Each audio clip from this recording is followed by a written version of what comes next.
Good evening students.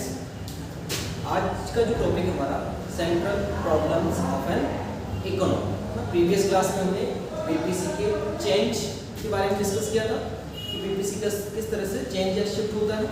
तो change के दो टाइप थे, shift in BPC and rotation in BPC. Shift मतलब कंप्लीटली पूरा बीपीसी या तो राइटवर्ड या फिर लेफ्टवर्ड शिफ्ट हो रहा है।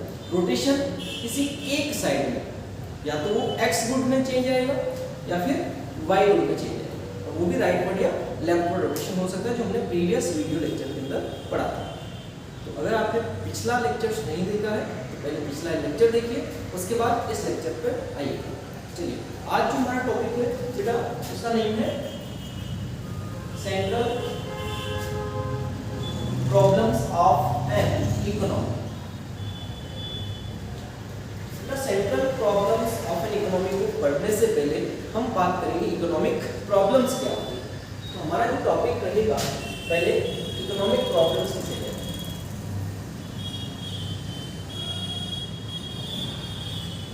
Economic problems arises due to limited resources and unlimited wants. तो इकोनॉमिक प्रॉब्लम्स अराइज क्यों होती है? क्योंकि हमारे जो रिसोर्सेज हैं वो लिमिटेड है और हमारी वांट्स क्या है? अनलिमिटेड है। तो इसके रीजंस अपन पढ़ रहे हैं, इकोनॉमिक प्रॉब्लम्स आने के पीछे क्या क्या कॉजेज होते हैं, क्या क्या रीजंस होते हैं। तो first reason is that resources are limited and in comparison of resources wants are unlimited. So second reason is that wants are unlimited and third reason is limited resources are alternative uses. Money is a resource and it have several uses. Like this marker, it only one use, that is writing on the board. अगर इस marker के भी multi uses होते हैं, ये board पर लिखने के भी काम आ रहा है और स्टूडेंट्स पर फेंकने का भी काम कर रहा है, तो फिर मुझे सोचना पड़ता, मेरे सामने एक प्रॉब्लम आ जाती, क्या मैं इस मार्कर से बोर्ड पर लिखूं या फिर इस मार्कर से स्टूडेंट्स का सिर हो, है ना। तो मुझे ऐसा नहीं करना है। यहाँ पर प्रॉब्लम्स आने का रीजन क्या होगा? Alternative uses,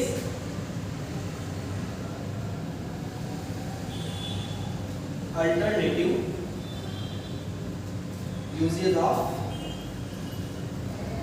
limited resources.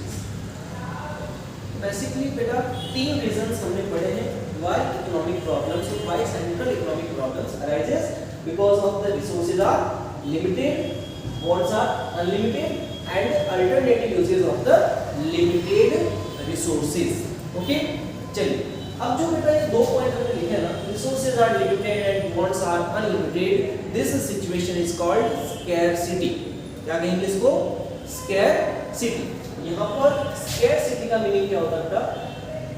Scarcity means when resources are less than wants, or we can say wants are greater than resources, then the situation is called scarcity.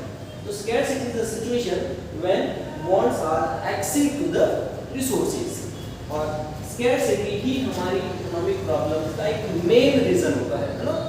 एक स्टेटमेंट आता है, scarcity is the under current of all economic problems, मतलब scarcity के कारण ही हमारे सामने सभी प्रकार की इकोनॉमिक प्रॉब्लम्स अराइज होती है। ठीक है, तो अभी हमने इनके रीजंस पढ़े हैं कि क्यों हमारे सामने इकोनॉमिक प्रॉब्लम्स आती है। ठीक है, अब हम लोग टॉपिक जो है हमारा main central problems of an economy, उसके बारे में डिस्कस करते हैं। यस, आप में से बताएंगे कितने टाइप के सेंट्रल प्रॉब्लम्स होती है बेटा? फास्ट कमेंट करके बता सकते हैं। Yes, there are 3 type of central problems. There are 3 type of central problems. One is what and how much to produce. ये हमारी पहली प्रॉब्लम है, what and how much to produce. Second problem है बेटा हाउ टू प्रोड्यूस। इनको mix मत कर देना, how much to produce is the different from how to produce. How much means quantity, how to मतलब कैसे, अलग अलग। एंड थर्ड प्रॉब्लम हमारे सामने कौन सी आएगी बेटा, फॉर होम टू प्रोड्यूस। तो बेसिकली हमारे सामने तीन इकोनॉमिक सेंट्रल प्रॉब्लम्स हैं, what and how much to produce, how to produce and what whom to produce. चलिए हम वन बाय वन डिस्कस करते हैं ये प्रॉब्लम किससे रिलेट करती है। जो पहली प्रॉब्लम है बेटा what and how much to produce, ये रिलेट करती है problem of choice, problem of choice. तो प्रॉब्लम ऑफ चॉइस का मतलब क्या है, we have various alternative options and resources are limited. So हमें चॉइस करना पड़ेगा कि क्या करें, है ना, क्योंकि रिसोर्सेज तो लिमिटेड होंगे और सारी की सारी थिंग्स हम प्रोड्यूस नहीं कर पाते हैं। तो ऐसी कंडीशन में हमें क्या करना पड़ेगा, जो हमारे पास अल्टरनेटिव ऑप्शंस होंगे उसमें से हमें चॉइस करना पड़ेगा कि क्या हम कंज्यूमर गुड्स प्रोड्यूस करें, क्या हम कैपिटल गुड्स प्रोड्यूस करें, क्या हम डिफेंस गुड्स प्रोड्यूस करें, या फिर क्या हम नेसेसिटीज प्रोड्यूस करें। तो हमारे सामने बहुत सारे ऑप्शंस अवेलेबल हो जाते हैं, लेकिन हमारे पास हमारे जो रिसोर्सेज हैं हम इस बात की परमिशन नहीं देते हैं कि consumer goods, capital goods, defence goods and necessities हम प्रोड्यूस कर लें एक साथ। क्यों नहीं कर सकते, क्योंकि हमारे पास इतने रिसोर्सेज नहीं है। तो हम लोग क्या करेंगे, इन ऑप्शंस में से कोई ऑप्शन को सेलेक्ट करेंगे जिसे हम बोलेंगे प्रॉब्लम ऑफ चॉइस। ये चॉइस की प्रॉब्लम हमारे सामने क्यों आई, क्योंकि हम के सारे गुड्स को प्रोड्यूस नहीं कर सकते हैं, ठीक है ना। तो हमारे सामने पहली प्रॉब्लम है what and how much to produce. तो व्हाट का सॉल्यूशन इनमें से एक हम सेलेक्ट करेंगे कि हमें कंज्यूमर गुड्स पर जाना है, कैपिटल गुड्स पर जाना है, डिफेंस गुड्स पर जाना है या नेसेसिटीज पर जाना है। तो इनमें से जब हम किसी एक गुड के बारे में सेलेक्ट कर लेंगे कि हमें सपोज कंज्यूमर गुड्स का प्रोडक्शन करना है, तो जब हम कंज्यूमर गुड्स का प्रोडक्शन करेंगे तो आगे हमारे सामने एक नेक्स्ट प्रॉब्लम है हाउ मच टू प्रोड्यूस, कितना प्रोडक्शन करें। दो बातें इस पर डिपेंड है, how much to produce means कितनी क्वांटिटी हम प्रोड्यूस करें। तो यहाँ पर हमें दो चीजें इस चीज के प्रोडक्शन के बारे में बताइए कि हमारे पास रिसोर्सेज कितने हैं। हमारे पास रिसोर्सेज जितने होंगे हम उससे ज्यादा क्वांटिटी में प्रोडक्शन नहीं कर पाएंगे। और सेकंड थिंग, मार्केट की डिमांड भी डिपेंड करेगी। अगर मान लो कंज्यूमर गुड्स हम प्रोड्यूस करते हैं और मार्केट में इस कंज्यूमर गुड्स की टोटल डिमांड है 10,000 यूनिट्स, लेकिन हमारे जो रिसोर्सेज हैं हमें इस बात की परमिशन नहीं देते हैं कि हम 10,000 यूनिट्स प्रोड्यूस कर सकते हैं। तो हमारे जो रिसोर्सेज हैं हमें सपोज परमिशन देते हैं कि हम 5,000 यूनिट्स प्रोड्यूस करें। तो हम 5,000 यूनिट्स प्रोड्यूस करेंगे तो हमारे पास हाउ मच टू प्रोड्यूस, तो डिमांड तो 10,000 यूनिट्स की है, लेकिन हमारे रिसोर्सेज हमें इस बात के लिए परमिशन नहीं देते हैं कि हम 10,000 यूनिट्स का प्रोडक्शन कर ले। तो हम कितना प्रोडक्शन करेंगे, ओनली 5,000 यूनिट्स का। इसका अपोजिट भी हो सकता है, सपोज मार्केट में डिमांड है 10,000 और हमारे पास जो रिसोर्सेज हैं हम उनसे 15,000 यूनिट्स प्रोड्यूस कर सकते हैं, लेकिन क्या हम 15,000 यूनिट्स बनाएंगे, कभी नहीं, क्योंकि प्रोड्यूसर क्या है, एक रेशनल पर्सन है और रेशनल पर्सन होने के कारण हम 5,000 यूनिट्स को एक्स्ट्रा बनाए। जब मार्केट में डिमांड 10,000 की है, मार्केट वाले कह रहे हैं हमें 10,000 यूनिट्स चाहिए, हम 15,000 क्यों बना के रखें, हमारी कैपिटल को क्यों हम यहाँ पर ब्लॉक करें, है ना। उस पैसे को हम कहीं और यूज करेंगे ना, तो हम ज्यादा उससे रिटर्न अर्न कर पाएंगे। हमारी कैपिटल को हमें ब्लॉक नहीं करना है। हम क्या है, रैशनल पर्सन है, हम हमारे दिमाग से काम करते हैं। हम लोग कॉमर्स की पर्सन है ना, बिजनेसमैन है, तो बिजनेसमैन हमेशा अपने रिसोर्सेज को प्रॉपर यूटिलाइज करना जानता है। इसी वजह से how much to produce is depend on the limit of the resources as well as market demand of the resources.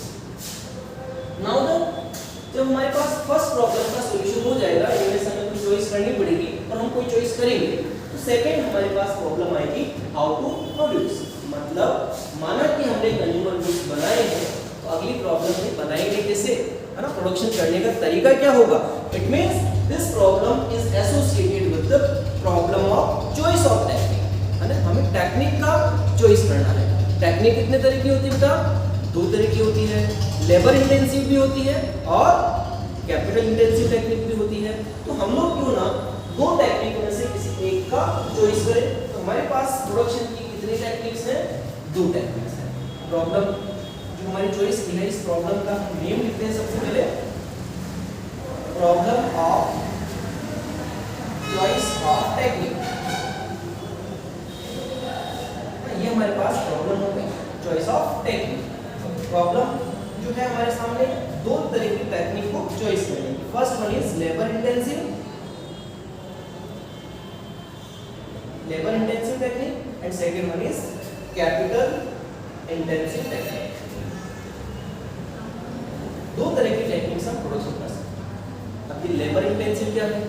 Labour intensive का मतलब हमें ज्यादा से ज्यादा लेबर से काम कराना है और कम से कम कैपिटल यानी कि मशीनरी का यूज करना है। तो ऐसी टेक्निक को क्या बोलेंगे? Labour intensive technique. Capital intensive इसका अपोजिट है कि हमें कम से कम लेबर अपॉइंट करने हैं और ज्यादा से ज्यादा हमें मशीन्स का प्रोडक्शन, मशीन की हेल्प से हमें प्रोडक्शन करना है।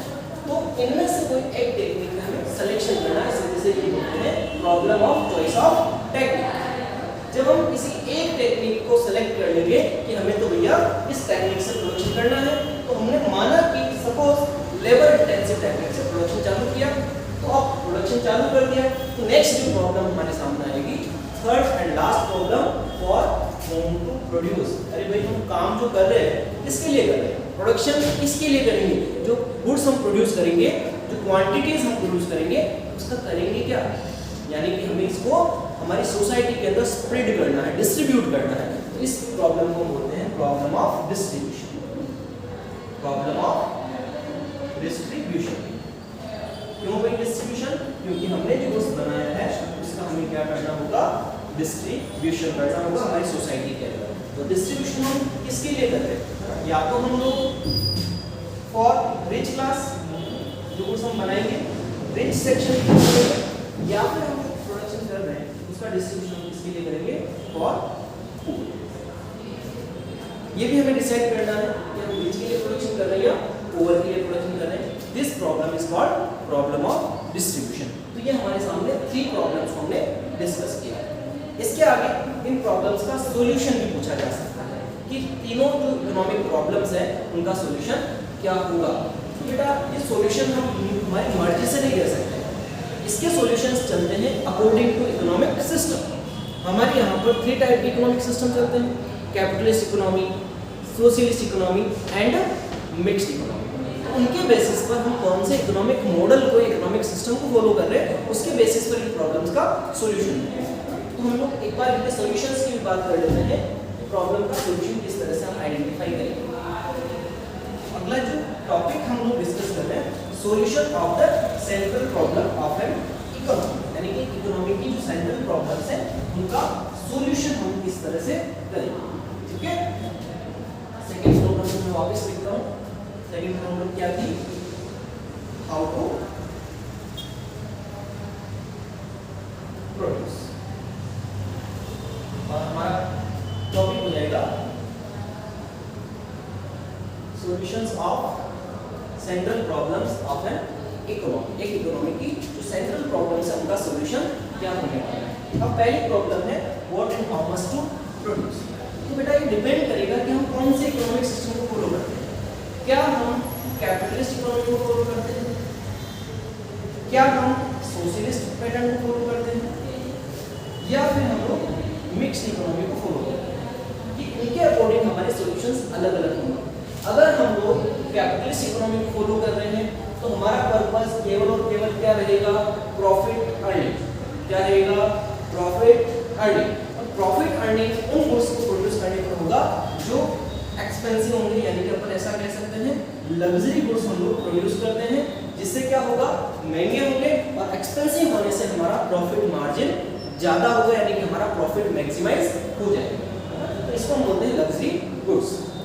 अगर हम लोग इसी प्रॉब्लम को बात करते हैं सोशलिस्ट इकोनॉमी के लिए, तो सोशलिस्ट इकोनॉमी का फीचर याद करिए, इसका पर्पस होता है सोशल वेलफेयर या पब्लिक का वेलफेयर। इसका मेन पर्पस प्रॉफिट कमाना नहीं है, गवर्नमेंट सेक्टर है, तो इसका मेन पर्पस होगा पब्लिक का वेलफेयर करना। पब्लिक का वेलफेयर करने के लिए हम लोग जनरली कौन से गुड्स बनाते हैं बेटा? नेसेसिटीज। तो यहाँ पर हम किस टाइप के गुड्स प्रोड्यूस करेंगे? नेसेसिटी गुड्स प्रोड्यूस करेंगे, जिससे ज्यादा से ज्यादा लोगों को फायदा हो। और अगर मिक्स्ड इकोनॉमी चल रही है तो फिर तो दोनों का मिक्सचर होगा, यानी कि यहाँ पर लग्जरी गुड्स भी बनेंगे और नेसेसिटीज भी प्रोड्यूस होंगे। ये हमारी पहली प्रॉब्लम का सॉल्यूशन। तीनों इकोनॉमी के अंदर कैपिटलिस्ट इकोनॉमी है तो ऐसे गुड्स एंड सर्विसेज प्रोड्यूस करेंगे जिससे प्रॉफिट मैक्सिमाइज हो। सोशलिस्ट इकोनॉमी है तो ऐसे गुड्स एंड सर्विसेज प्रोड्यूस होंगे जिससे पब्लिक का वेलफेयर मैक्सिमाइज हो। और अगर मिक्स्ड इकोनॉमी है तो हम ऐसे गुड्स एंड सर्विसेज प्रोड्यूस करेंगे जिससे प्रॉफिट मैक्सिमाइज भी हो और साथ साथ पब्लिक का वेलफेयर भी हो जाए। इस तरह से सॉल्यूशन है। अब सेकंड प्रॉब्लम आती है हाउ टू प्रोड्यूस। तो हाउ टू प्रोड्यूस को भी अगेन हमें तीनों सिस्टम के अंदर पढ़ना पड़ेगा। तीनों सिस्टम का मतलब अगर हम लोग कैपिटलिस्ट सिस्टम में हैं तो क्या होगा, अगर हम लोग सोशलिस्ट में हैं तो क्या होगा, अगर हम लोग मिक्स्ड सिस्टम को फॉलो करते हैं तो क्या होगा। देखिए, अगर हम लोग कैपिटलिस्ट सिस्टम को फॉलो करते हैं तो हमारा पर्पस केवल और केवल प्रॉफिट मैक्सिमाइज करना है, हमारा पर्पस वेलफेयर नहीं है। तो हम यहाँ पर एक तरह से कौन सी टेक्निक यूज करेंगे, कैपिटल इंटेंसिव टेक्निक। अगर हम लोग सोशलिस्ट पैटर्न में है, सोशलिस्ट इकोनॉमिक के अंदर है, तो हमारा पर्पस है ज़्यादा से ज़्यादा लोगों को एम्प्लॉयमेंट जनरेट करना, क्योंकि हमारा पर्पस पब्लिक वेलफेयर है। तो ज़्यादा एम्प्लॉयमेंट कौन सी टेक्निक है, लेबर इंटेंसिव। और अगर हम मिक्स्ड इकोनॉमिक सिस्टम को फॉलो करते हैं तो फिर हम मशीनों से भी प्रोडक्शन करेंगे, यानी कि दोनों टेक्निक को साथ में हम यूज करेंगे। मशीन मेड प्रोडक्ट्स भी बनाएंगे और हैंडमेड प्रोडक्ट्स भी बनाएंगे, यानी हम यूज करेंगे capital intensive as well as labour intensive technology. और थर्ड प्रॉब्लम में आते हैं फॉर होम टू प्रोड्यूस। इसमें भी हमें देखना पड़ेगा कि हम किस सिस्टम में हैं, हम कैपिटलिस्ट में हैं या हम लोग सोशलिस्ट में हैं या फिर हम लोग कहाँ हैं, मिक्स्ड के अंदर है। अगर बेटा हम लोग कैपिटलिस्ट इकोनॉमी को फॉलो करते हैं तो कैपिटलिस्ट इकोनॉमी हमें पता है कि ऐसी इकोनॉमी होती है जो प्रॉफिट के लिए काम करती है। प्रॉफिट के लिए काम करेंगे, लग्जरी गुड्स बनाएंगे, और लग्जरी गुड्स बनाएंगे तो किस सेक्शन के लिए बनाएंगे, रिच सेक्शन के लिए, क्योंकि महंगे प्रोडक्ट्स कौन खरीदेगा, रिच क्लास ही परचेज कर पाएगी। सेकंड, सोशलिस्ट इकोनॉमी की हम बात करते हैं, यहाँ पर हम जनरली नेसेसिटीज गुड्स प्रोड्यूस करते हैं, और नेसेसिटीज गुड्स सबसे ज़्यादा बेनिफिट किसको देते हैं बेटा, पुअर फैमिलीज को देते हैं। और अगर हम मिक्स्ड इकोनॉमिक सिस्टम को फॉलो कर रहे हैं तो मिक्स्ड इकोनॉमिक सिस्टम के अंदर हम दोनों सेक्शंस का ध्यान रखेंगे, हम प्रोडक्शन रिच के लिए भी करेंगे और पुअर के लिए भी करेंगे। इस तरह से हमारी तीनों सेंट्रल प्रॉब्लम्स का तीनों इकोनॉमी के अंदर सॉल्यूशन इस तरह से किया जाता है। ठीक है, अब हमारी इकोनॉमिक प्रॉब्लम्स या सेंट्रल इकोनॉमिक प्रॉब्लम्स खत्म होती है। इस चैप्टर में एक लास्ट टॉपिक और बचा है जिसका नेम है इकोनॉमिक एजेंट। तो इकोनॉमिक एजेंट क्या होता है, सिंपल सा मीनिंग है, इकोनॉमिक एजेंट कहते हैं हम लोग सभी इकोनॉमिक एजेंट हैं। इकोनॉमिक एजेंट क्यों है, तो इकोनॉमिक एजेंट का मतलब हम लोग समझते हैं जस्ट मिनट। उसके बाद हमारा ये चैप्टर और फिर हम लोग अगली क्लास में एक नया चैप्टर स्टार्ट करने वाले हैं जो कंज्यूमर इक्विलिब्रियम से रिलेटेड है।